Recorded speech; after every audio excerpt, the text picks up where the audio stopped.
Skip this intro. New to Peacock. It's a movie I missed in the theaters. Wish I had seen it in the theaters. One half of the Coen brothers has a movie called Honey, Don't. It is a lesbian noir detective movie. And it's got Aubrey Plaza in it, Captain America, Chris Evans, and Mac from It's Always Sunny in Philadelphia. All right, that's a damn good cast. I'm going to watch this. Now, when it comes to noir detective movies, the movie always starts with a body. And in this case, it's not just a corpse. In the first 15 minutes, you're getting 2 nude scenes. And one of them is Aubrey Plaza. Giggity. All right, so the honey in the title is the lesbian detective. And Mac has a thing for her. And so do most of the women in this movie. Why is she involved? Well, the actual dead corpse we see at the beginning of the movie, turns out that woman, before she got into a car crash, left a message for Honey and wanted to see her.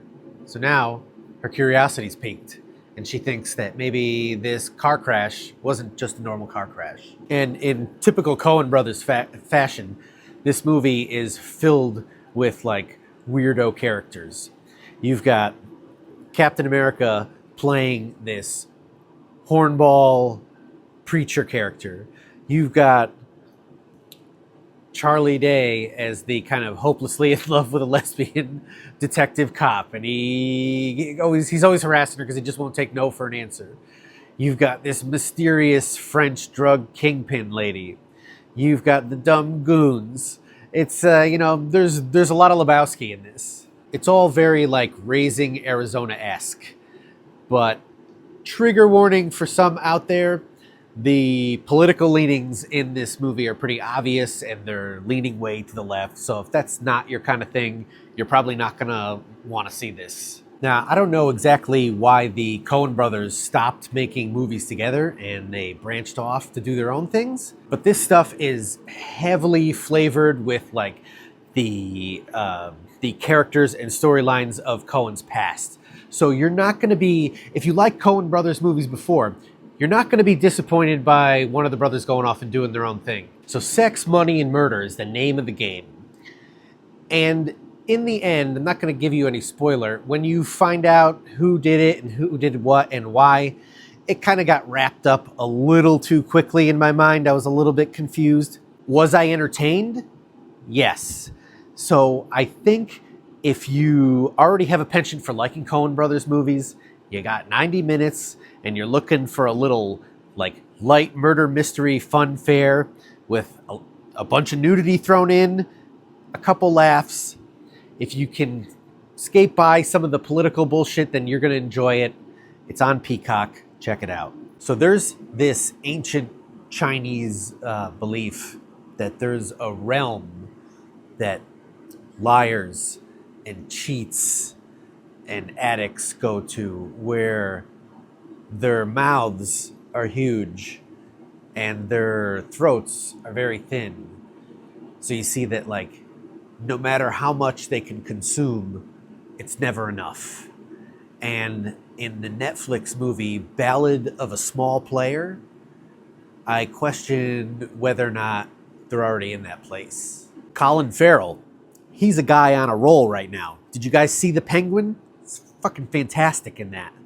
And now in Ballad of a Small Player, he is a guy on the run. He owes money all over town. He's in this place in China called Macau.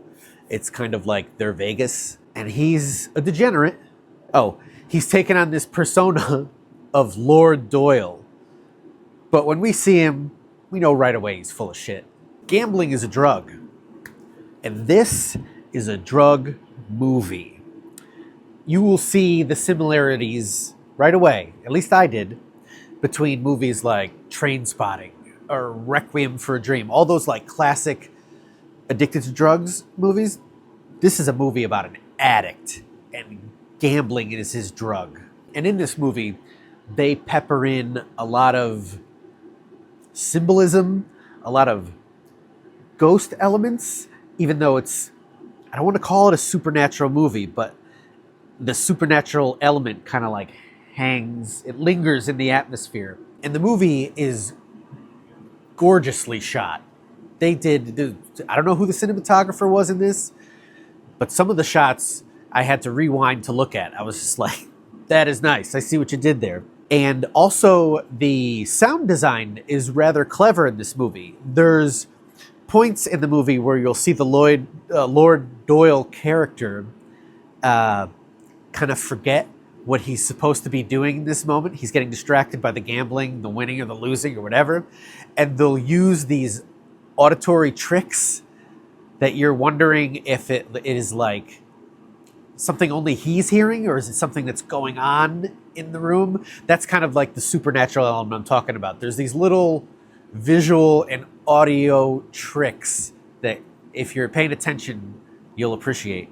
And on top of all this, you've got Tilda Swinton as this like private eye hunting him, who's not going to back down, but also sympathizes with him. And there's this Asian actress I've never heard before. Hold on, I actually got to look at my phone. No, fine. So there's this Asian actress named Dao Ming who plays the woman sort of romantic interest in the movie who may or may not be real. But she does an outstanding job. And in the end, the movie is, it's like a redemption journey. Kind of all drug movies are usually the point is you want the character to survive. So the whole movie, you know, you're dipping through the like, is he going to do the right thing? Of course not. He's going to do the terrible thing. How's he going to redeem himself through all this? And the great thing about Colin Farrell's character in this is that he does want to do the right thing. He really, like, even in his worst moments, you could see it's killing him literally on the inside, that he wants to do the right thing. And that's what made this movie interesting. It's on Netflix. I suggest you check it out. It was one of the few movies that, like, you know, I wasn't reaching for my phone at any point in this. I was totally watching it. Ballad of a Small Player. It's not going to get any Oscar recognition anywhere, but it's a good movie you should check out on Netflix. Why are you kids so obsessed with the mansion where your great relative Rachel went missing 100 years ago? Sure, it's guarded by a guy who looks like a gold mining 49er and he has a pet raccoon.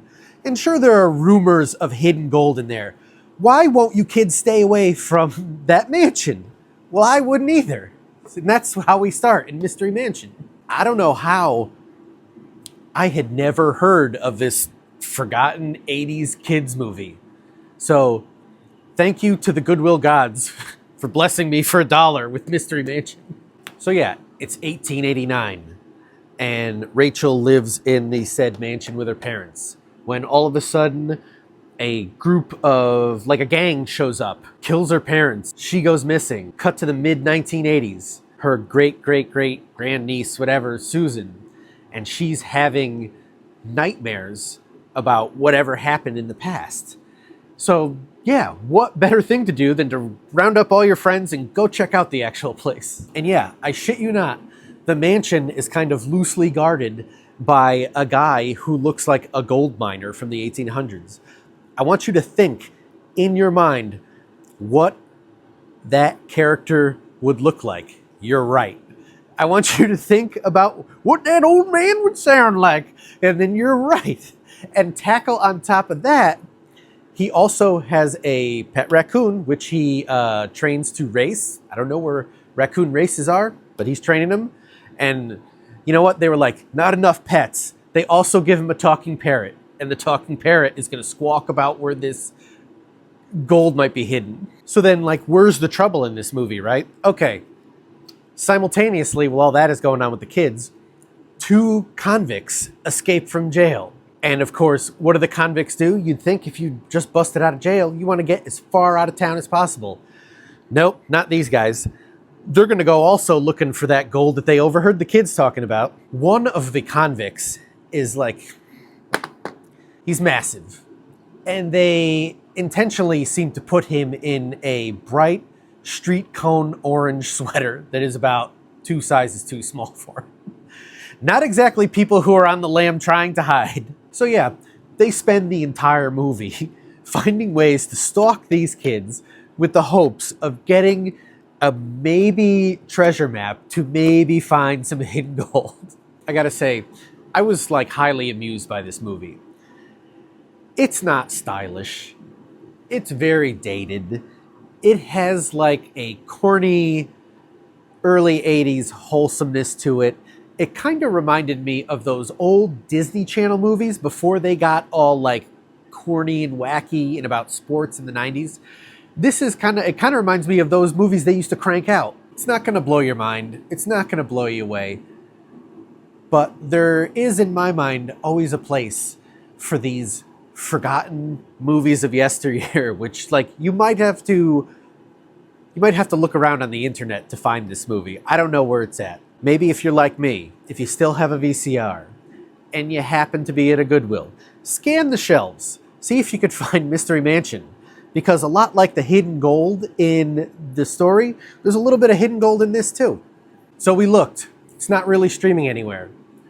Tubi, by any chance, if you see this, hunt this movie down. Make it available for free on your service, please.